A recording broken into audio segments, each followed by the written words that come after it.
எல்லாருக்கும் வணக்கம். எனக்கு ஷேர் மார்க்கெட்டில் 18 வருஷம் இன்வெஸ்ட்மெண்ட் பண்ண அனுபவம் இருக்குது. அதனால் நீங்கள் எல்லாரும் அந்த ஷேர் மார்க்கெட்டை தெரிஞ்சுக்கணும் அப்படின்றதுக்காக தான் இந்த சேனலை உருவாக்கியிருக்கேன். அதனால் நீங்கள் எல்லாரும் என்னுடைய சேனலை சப்ஸ்கிரைப் பண்ணி உங்களுடைய ஆதரவு எனக்கு கொடுங்க. என்னுடைய சேனல்லேருந்து வர வீடியோக்களை பார்த்துட்டு எது பண்ணாலும் அது உங்களுடைய ஓன் ரிஸ்கில் தான் பண்ணணும்.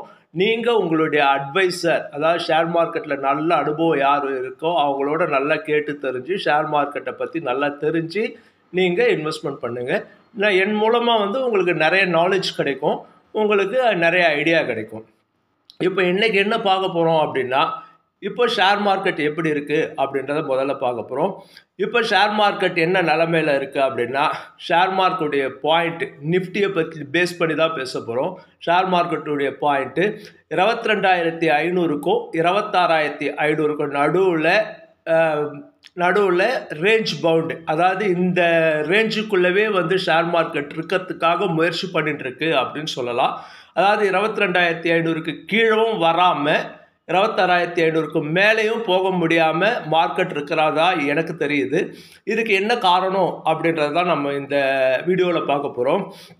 இதுக்கு என்ன காரணம் அப்படின்னா, இந்திய பங்குச்சந்தை அபாரமான வளர்ச்சி எப்போ அடைஞ்சதுன்னா, கொரோனா காலத்தில் இருந்து தான் அபாரமான வளர்ச்சி அடைஞ்சுது.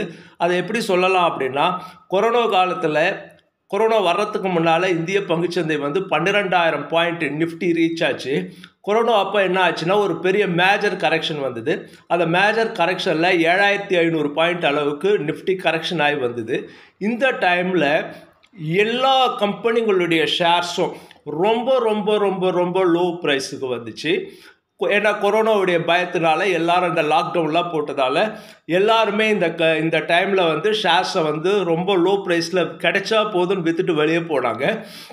இந்த டைமில் நல்ல நாலேஜபிள் இன்வெஸ்டர்ஸ், அதாவது foreign investors, domestic institutional investors, அதே மாதிரி இங்கே லோக்கல்லேயே சிலர் நல்ல அனுபவம் வாய்ந்த இன்வெஸ்டர்ஸ் இருக்காங்க. இவங்கெல்லாம் என்ன பண்ணிட்டாங்கன்னா, ஷேர்ஸ் எல்லாம் ரொம்ப லோ ப்ரைஸில் வருது, இதை வாங்கலாம் அப்படின்னு வாங்கினாங்க. அப்படி வாங்கின இது இந்திய பங்குச்சந்தையில் மட்டும் கிடையாது, உலக அளவில் எல்லா பங்குச்சந்தையிலுமே இந்த சூழ்நிலை ஏற்பட்டது. அதனால் அந்த கொரோனா காலத்தில் எல்லாரும் என்ன பண்ணிட்டாங்கன்னா, அதிகமான விலையில் ரொம்ப சீப்பில் எல்லாரும் இன்வெஸ்ட்மெண்ட் பண்ணி வச்சுட்டாங்க. இப்போ அந்த பணம் எப்படி இருக்குன்னா, அந்த இன்வெஸ்ட்மெண்ட் எப்படி இருக்குன்னா, 10 மடங்கு வளர்ச்சி, 100 மடங்கு வளர்ச்சி, 5 மடங்கு வளர்ச்சி, 8 மடங்கு வளர்ச்சி, 50 மடங்கு வளர்ச்சி, இந்த அளவுக்கு அவங்களுடைய பணத்துடைய வளர்ச்சி ஏற்பட்டிருக்கு. அதனால் அவங்க என்ன யோசிக்கிறாங்க அப்படின்னா, இப்போ 26,500 பாயிண்ட் அதிகம் வந்தது. இந்த நிலைமையில் உலக அளவில் சில பொருளாதார பிரச்சனைங்க இருக்குது. இந்த நிலையிலிருந்து சந்தை வளர ஆரம்பித்தாலும் நம்மளுக்கு ரொம்ப பெரிய அளவில் லாபம் இருக்காது அப்படின்ற எண்ணத்தில் என்ன பண்ணுறாங்க அப்படின்னா, அவங்களுடைய ஷேர்ஸ் எல்லாம், அவங்க வச்சுருக்கிற ப்ராஃபிட்டில் இருக்க ஷேர்ஸ் எல்லாம் சேல்ஸ் பண்ணிகிட்ருக்காங்க அப்படின்ற மாதிரி தான் என்னுடைய அனுபவத்தில் தெரியுது.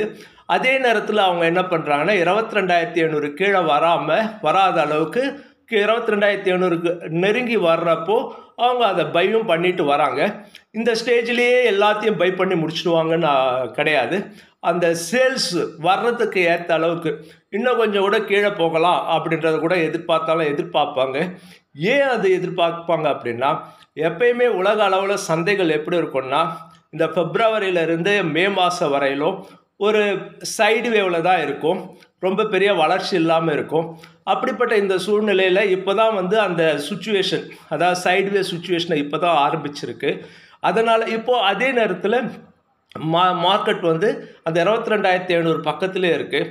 ஒருவேளை இந்த சூழ்நிலையில் இது அதிகமான சேல்ஸ் வந்துச்சுன்னா இந்த 22,500 பாயிண்ட்டையும் பிரேக் பண்ணி கீழே போகிறதுக்கான வாய்ப்பு இருக்குது. ஆனால் அது அதுக்கான வாய்ப்பு கொஞ்சம் தடைப்படுது. எப்படி தடைப்படுது அப்படின்னா, இந்திய மார்க்கெட்டை பொறுத்த வரையிலும் இந்தியா இப்போதைக்கு ஃபுல்லாக அவங்க இன்ஃப்ராஸ்ட்ரக்சர்லேருந்து தன்னிறைவு அடையாத நாடு, இன்னும் வளர்ச்சி அடைஞ்சிட்டு இருக்கு, தன்னிறைவை நோக்கி போயின்னு இருக்கு. அதனால் இந்தியாவில் டிமாண்டுக்கான வாய்ப்பு இருக்குது. அதனால் இந்திய பொருளாதாரத்தில் ஒரு வளர்ச்சியும் ஏற்படலாம். அதே சமயத்தில் அரசாங்கமும் ஒரு நல்ல ஸ்ட்ராங்கான அரசாங்கமாக இருக்குது. அதே நேரத்தில் ஊழல் இல்லாத அரசாங்கமாகவும் இருக்குது. அதனால் வந்து பொருளாதார வளர்ச்சி ஏற்படுறதுக்கான வாய்ப்பு இருக்குது. அப்படின்றதால என்ன பண்ணுறாங்க அப்படின்னா இன்வெஸ்ட்மெண்ட்டும் பண்ணுறாங்க.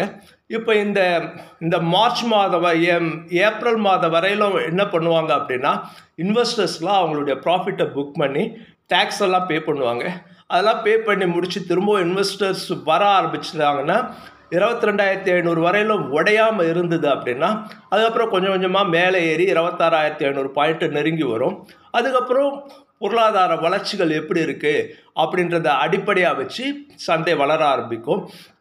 இந்தியாவை பொறுத்தவரையிலும் நிறுவனங்கள் எடுத்துக்கிட்டிங்க அப்படின்னா இந்த 26,000 இந்த நிஃப்டியுடைய இந்த ரேஞ்சுக்கு ஏற்ற அளவு லாபம் ஈட்டுறது இந்திய நிறுவனங்கள் கிட்ட இருக்குது, நிறைய நிறுவனங்களாட்ட இருக்குது. இதுக்கும் மேலே லாபம் ஈட்டுற சுச்சுவேஷனில் சந்தை வளர்ச்சி 26,500ன்ற ஹையை உடைச்சிக்கிட்டு மேலே போகிறதுக்கான வாய்ப்பு ஏற்படும். அதாவது இதுக்கு முன்னால் மார்க்கெட் அதாவது 2020 கொரோனா காலங்களில் எப்படி வளர்ச்சி அடைஞ்சதுன்னா நிச்சயமாக லாபம் இருக்குது, இந்திய பொருளாதாரத்தில் வளர்ச்சி இருக்கும் அப்படின்ற அடிப்படையில் இன்வெஸ்ட்மெண்ட் பண்ணாங்க. இப்போவும் இந்திய பொருளாதாரத்துக்கு வளர்ச்சிக்கான வாய்ப்பு இருக்குது அப்படின்றதால இருந்தாலும் சந்தை அதிகமான வளர்ச்சி இருக்கிறதால அந்த பொருளாதாரத்துடைய வளர்ச்சிக்கு ஏற்ற அளவுக்கு வளர்ச்சி அடைஞ்சா அதாவது பொருளாதார வளர்ச்சி நடந்ததுன்னா அந்த எவ்வளோ பொருளாதார வளர்ச்சி இருக்கோ அதுக்கேற்ற அளவு வளர்ச்சி அடையும். இது இப்போதைய சந்தையுடைய நிலைமையை பற்றி தான் சொன்னோம். இப்போது ஒரு இன்வெஸ்டர்ஸ் ஸ்டாக் மார்க்கெட்டில் இன்வெஸ்ட்மெண்ட் பண்ணணும் அப்படின்னா என்ன பண்ணணும் அப்படின்னு நீங்கள் எடுத்தீங்க அப்படின்னா எப்பயுமே நீங்கள் வந்து ஸ்டாக் மார்க்கெட்டில் பாயிண்ட்ஸ் எவ்வளோ வளர்ச்சி அடைஞ்சிருக்கு அப்படின்றத பற்றி யோசிக்காதீங்க. மார்க்கெட்டில் பாயிண்ட்ஸ் எவ்வளோ கீழே விழுது அப்படின்னு பற்றி யோசிக்காதீங்க. மார்க்கெட்டில் வந்து பாயிண்ட்ஸ் வளர என்ன அர்த்தம் அப்படின்னா நிறைய கம்பெனிகள் வந்து வாங்க முடியாத அளவுக்கு விலை ஏறிக்கினே போகுதுன்னு அர்த்தம். அதாவது சந்தையில் உள்ள நுழையத்துக்கான கதவுகள் மூடப்பட்டுக்கினே வருதுன்னு அர்த்தம். அதே நேரத்தில் மார்க்கெட் டவுன் சைடு வர்றப்போ என்ன ஆகுது அப்படின்னா நிறைய கம்பெனிகள் வந்து வாங்கும் தன்மைக்கு ஏற்ற அளவுக்கு விலை குறைஞ்சி வந்துக்கிட்டே இருக்குன்னு அர்த்தம். அதாவது நம்ம வந்து சந்தைக்கு உள்ள நுழையத்துக்கான வழிகள் அதிகமாக ஏற்பட்டுக்கினே இருக்குதுன்னு அர்த்தம் சந்தை கீழே இறங்குறப்போ. அதனால் மார்க்கெட் வந்து கீழே இறங்கினாலும் மார்க்கெட் மேலே ஏறினாலும் அதை பற்றி கவலைப்படாதீங்க. மார்க்கெட் இறங்கினா நம்ம உள்ளே போகிறதுக்கான வாய்ப்பு இருக்குதுன்னு அர்த்தம். மார்க்கெட் ஏறிச்சுன்னா வெளியே வர வேண்டியதுக்கான வாய்ப்பு ஏற்படுத்தி கொடுக்குதுன்னு அர்த்தம். உள்ள நுழையத்துக்கான வாய்ப்பு அப்படின்னா வழி அப்படின்னா என்ன அர்த்தம்னா ஒவ்வொரு கம்பெனியுமே நாம் உள்ள நுழையத்துக்கான வழி தான்.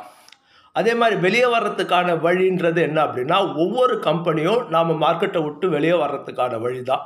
ஸோ அந்த கதவு மூடுது, கதவு திறக்குது, உள்ளே வர்றதுக்கான கதவு திறக்குதுன்னா ஷேர்ஸுடைய விலை ரொம்ப டவுனாக இருந்துச்சுன்னா உள்ளே வர்றதுக்கான விலை திறக்குது அர்த்தம். வெளியே வர்றதுக்கான கதவு திறக்குதுன்னா என்ன அர்த்தம்னா ஷேர்ஸுடைய விலை ரொம்ப அதிகமாகிடுச்சு அப்படின்னா அந்த கம்பெனியுடைய ஷேர்ஸை விற்றுட்டு வெளியே போகலாம் அப்படின்னு அர்த்தம். ஸோ இப்படி உள்ளே வர்றதுக்கான வழி அப்படின்னா ஷேர்ஸுடைய விலை ரொம்ப குறைவாக இருக்குது, ரொம்ப அதிகமாக இருக்குது அப்படின்னா அந்த ஷேர்ஸுடைய விலை கிடையாது. அந்த ஷேர்ஸுடைய விலையும் அந்த கம்பெனியுடைய ஒரு ஷேருடைய ஒர்த்தும் அந்த கம்பெனியுடைய ஒரு ஷேருடைய விலையும் தான் நம்ம கம்பேர் பண்ணணும். ஒர்த்து ரேட்டை பொறுத்து தான் வந்து அதாவது வேல்யூ, அந்த ஒரு ஷேருடைய வேல்யூ அந்த ஷேருடைய மார்க்கெட் ப்ரைஸை பேஸ் பண்ணி தான் நம்ம வந்து ரேட்டு கம்மியாக இருக்கா அதிகமாக இருக்கா அப்படின்றத எடுத்துக்கலாம். அதுக்கு ஒரு உதாரணத்துக்கு வோடாஃபோன் ஐடியாவே நம்ம எடுத்துக்கலாம். வோடாஃபோன் ஐடியாவுடைய ஒரு ஷேருடைய விலை 6 ரூபாய். அதே நேரத்தில் ரிலையன்ஸ் இண்டஸ்ட்ரீஸுடைய ஒரு ஷேருடைய விலை 1200 ரூபாய். இப்போ கம்பேர் பண்ணுறப்போ வோடாஃபோனுடைய விலை கம்மியாக இருக்குதுன்னு நம்ம எடுத்துக்கக்கூடாது, ரிலையன்ஸ் இண்டஸ்ட்ரீஸுடைய விலை அதிகமாக இருக்குதுன்னு நம்ம எடுத்துக்க முடியாது. ஏன்னா ரிலையன்ஸ் இண்டஸ்ட்ரீஸுடைய அந்த கம்பெனி வந்து ஒரு வருஷத்துக்கு 80,000 கோடி ரூபாய் அளவுக்கு ப்ராஃபிட் பண்ணுது. ஆனால் வோடாஃபோன் என்ன பண்ணுது அப்படின்னா லாஸ் மேக்கிங் பண்ணுது. அந்த கம்பெனி ப்ராஃபிட் பண்ணி அந்த கம்பெனி ஒரு ஷேருக்கு எவ்வளோ ப்ராஃபிட் பண்ணுது, அந்த கம்பெனியுடைய மொத்த சொத்துக்கள் எந்த அளவுக்கு ஒரு ஷேரில் இருக்குது. இப்போ வோடாஃபோனில் ஒரு ஷேரில் எவ்வளோ சொத்து இருக்குன்னா ஒரு 6 ரூபாய் அளவுக்கு தான் சொத்து இருக்குது. ஆனால் ஒரு அப்ராக்சிமேட்டாக தான் அது சொல்லியிருக்கேன் நான். ஆனால் ரிலையன்ஸ் இண்டஸ்ட்ரீஸில் ஒரு ஷேருக்கு எவ்வளோ சொத்து இருக்குன்னா ரூ. 700 அளவுக்கு சொத்து இருக்குது. அப்போ இப்போ இதை பேஸ் பண்ணி தான் என்ன அர்த்தம்னு இதுதான் வேல்யூ பேஸ்டுன்னு சொல்லுவோம். ஸோ இந்த ஒரு ஷேருக்கு ரூ. 700 ஒர்த்து அப்படின்னு சொன்னது, அதை நீங்கள் வந்து நிறைய ஆப்ஸ் இருக்குது. நான் மணி கண்ட்ரோல் ஆப்ஸை யூஸ் பண்ணுறோம். அதில் வந்து ஒரு புக் வேல்யூன்னு போட்டிருப்பாங்க. அந்த புக் வேல்யூ தான் அந்த கம்பெனியுடைய ஒரு ஷேருடைய ஒர்த்து. இந்த ஒரு ஷேருடைய ஒர்த்துக்கு அடுத்து என்ன விஷயம்னா, அந்த கம்பெனி வந்து வருங்காலங்களில் இப்போ ரிலையன்ஸ் இண்டஸ்ட்ரீஸோடைய வர்த்தக வாய்ப்பு வந்து அதிகமாகினே இருக்கும். இப்போ 80,000 கோடி ப்ராஃபிட் பண்ணுறாங்கன்னா, இன்னொரு 5 வருஷத்தில் 1.5 லட்சம் கோடி ப்ராஃபிட் பண்ணுவாங்க. இன்னொரு 10 வருஷத்தில் 2 லட்சம் கோடி ப்ராஃபிட் பண்ணுவாங்க. ஆனால் வோடாஃபோன் நீங்கள் எடுத்துட்டிங்கன்னா இப்போயே லாஸ் மேக் பண்ணிட்டு இருக்காங்க. அவங்க மூடிட்டு போயிட்டாங்கன்னா நம்ம ஷேர்ஸ் எல்லாமே போயிடும். அப்போ நம்ம ஷேர்ஸுக்கு எல்லாமே வேல்யூ இல்லாமல் போயிடும். ஸோ வோடாஃபோனும் ரன் பண்ணுறாங்க, முயற்சி பண்ணிட்டு இருக்காங்க. அவங்க வளர்ச்சி அடைகிற சூழ்நிலையில் அவங்களுடைய ஷேர்ஸும் வளர்ச்சி அடையும். ஆனால் ரிலையன்ஸ் இண்டஸ்ட்ரீஸுடைய மொத்த சொத்துக்கள், அதனுடைய வர்த்தக வாய்ப்புகள் அதோட கம்பேர் பண்ணுறப்போ ரிலையன்ஸ் இண்டஸ்ட்ரீஸுடைய ஒரு ஷேருடைய ப்ரைஸ் அளவுக்கு வோடாஃபோனால் வளர்ச்சி அடைய முடியாது. ஆனால் அதுலேயும் இப்போ வோடாஃபோனும் ப்ராஃபிட்டுக்கு திரும்புகிறப்போ அதுவும் வந்து அதனுடைய ஷேர்ஸும் வளர்ச்சி அடையும். இதை மாதிரி நீங்கள் என்ன பண்ணணும்னா, ஒரு கம்பெனிக்கு என்ன ஒர்த் இருக்குது அப்படின்றத தெரிஞ்சு இன்வெஸ்ட்மெண்ட் பண்ணணும். அப்படி இன்வெஸ்ட்மெண்ட் பண்ணிங்கன்னா உங்களுடைய பணம் வளர்ச்சி அடையும். ஒர்த்து தெரியாமல் பிளைண்டாக போய் ஏதோ ஒரு கம்பெனியை நீங்கள் வாங்கினீங்கன்னா, ₹5 ஒரு ஷேர் இருந்தாலும் ₹100 ஒரு ஷேர் இருந்தாலும் ₹5 இருக்க ஷேருக்கு ஒர்த்து வந்து -100 இருந்துச்சுன்னா அது வேஸ்ட்டு. ₹100 இருக்கிற ஷேரு ஒர்த்து ₹300 இருந்துச்சுன்னா அந்த ஷேர் தான். ₹100 இருந்தாலும் அந்த ஷேரை வாங்கலாம். ₹5 இருந்தாலும் ஒர்த் இல்லைன்றதால அந்த ஷேரை விட்டுணும். இதை வந்து நீங்கள் மணி கண்ட்ரோல் ஆப்பு அதெல்லாம் யூஸ் பண்ணி, நிறைய ஆப்புங்க இருக்குது, அதெல்லாம் யூஸ் பண்ணி நீங்கள் அதை தெரிஞ்சுக்கலாம். சொல்லு.